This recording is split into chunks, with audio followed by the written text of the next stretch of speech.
Hey YouTube, what's up? In JT Sasuke, I'm here to bring you my review for The Legend of Korra. So, I'm sorry it's so dark in here. My light is on the other side of the room right now, and I don't feel like bringing it back. And I'm sorry I've been inactive. As I said in my other video, a lot of schoolwork piling up. Wasn't able to do reviews, but I'm back now. My Vampire Diaries review is actually going to be up tomorrow. But Legend of Korra. Jumping right into this. It was a fairly simple episode. Um, Basically, you have Kavira. Kavira is now her super weapon is now completed. Kavira's super weapon is now completed, and she's trying to test it. Turns out she's trying to test it on a small town. Now, while she's trying to test that out, you have Julie. Julie is like the best double agent ever. I literally knew ever since she double crossed Varric that she was actually trying to stop Kavira. I've been knew this. But she was pretty cool. She was pretty good at it at first. Although Kavira is also good as well. Kavira kind of had the intuition that Julie was double crossing her. She didn't want to let things play out, as we can clearly see. And eventually Julie ended up getting, caught as Julie kept on sabotaging the machine. She sabotaged it twice. First time when they were trying to test it before to make sure it worked for the actual official testing in front of Kavira, and I guess one of the main plates was missing, or not missing, cracked, and it was because of Julie. And then the second time with Kavira was actually trying to when she was actually trying to test it and destroy a small town. Julie had taken away one of the main components that would keep it from overloading and exploding. And I just thought that she was a really good undercover agent. I'm actually kind of upset at the fact that she decided to put that piece of metal in her shirt. And it's like, she's a metal bender. I'm pretty sure a metal bender can sense metal. Why the fuck would you put that in your shirt? That's stupid. But we needed some way for her to get caught. Eventually, they put her in the small town, and then they send, and then we have Bolin and Opal who goes to save them or save her. Now, moving back to the episode, we have Lynn, Opal, and Bolin. They land in front of Zaofu, and they're like, okay, well, we need to get in there somehow. Toph ends up coming up, and Toph is like, "Don't even try. They already moved the people, all the prisoners, to a different camp." They turn to Bolin to see where the camp is, which Bolin knows is a camp a couple miles from there. So they get on Opal's Guy Bison and they dip. They go to the place. They realize it's heavily guarded and that they should not just waltz in there. So I think they wait a day to go save everybody, and they end up successfully saving them. What the connotation that Suyin's husband is fucking stupid and scared of heights, so he was screaming, which basically alerted the guards.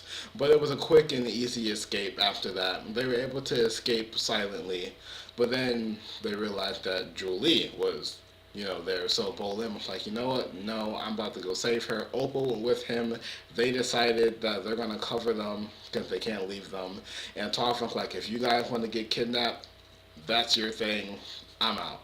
So just since they shot the laser, um, just since they shot the laser, uh, Kavira's fiance seen that Opal went there. Obviously, that's a little center, so he told Kavira to stop, but it shot. But before it shot, you had Suyin, Lin, and Suyin's sons.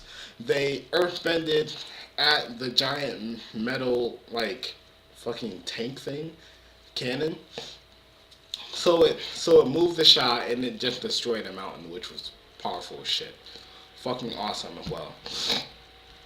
Now, Basically, after that, it was a huge earthbending battle. It was really good.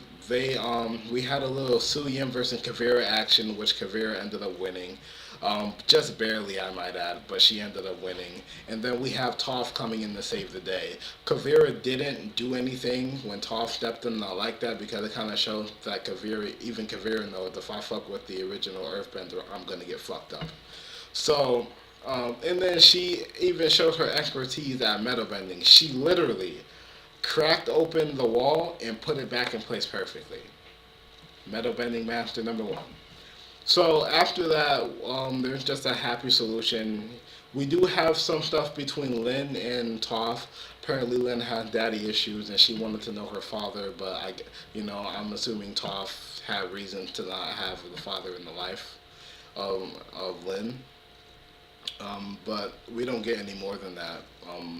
Bolin's a big fan of Toph, by the way. And then we have the other side of the story. So basically, Varric and Asami came up with a flying mech design that could, that they could use to fight against the other mechs, and to honestly give them of the advantage of the air. Now, President Raiko wants to use that weapon that Kavir is using to try and like equal out the distance or equal out the power. Verican's like no, so that's a no go there. Now Prince Wu actually came in and like, well, while Korra is doing this, because Korra said that she's gonna actually try and see if the spirits can help them protect Republic City. So Prince Wu was like, well, while Korra's trying to talk to the spirits and they're developing weapons, why don't we evacuate the city? That was actually really good. That was smart. So they ended up putting Prince Wu in charge of helping the police evacuate the city. Apparently he's just doing this for Korra. But oh well, that's still a smart move for a future king. And then we have Korra who fails to get them on their side. And then we find out that Kavira is going to be attacking Republic City in 2 weeks. So it was a pretty okay episode. I liked it. My favorite part was the fighting between Kavira's little soldiers and the Beifong family. It was a good episode. It was an okay episode. Like I said, could have been a little better, but hey, we're coming up on the season finale, so I can't wait to see what that's about. Um, just a couple things. There's a couple of Naruto things. Apparently, there's a new opening uh, showing a lot more about the Naruto the Last. And just FYI, I will be doing not a live reaction. That'll be too long of a video, but I will be doing a review for Naruto the Last. So just keep that in mind. But thank you guys for watching. Comment, rate, subscribe, and I'll see you guys next time. Bye.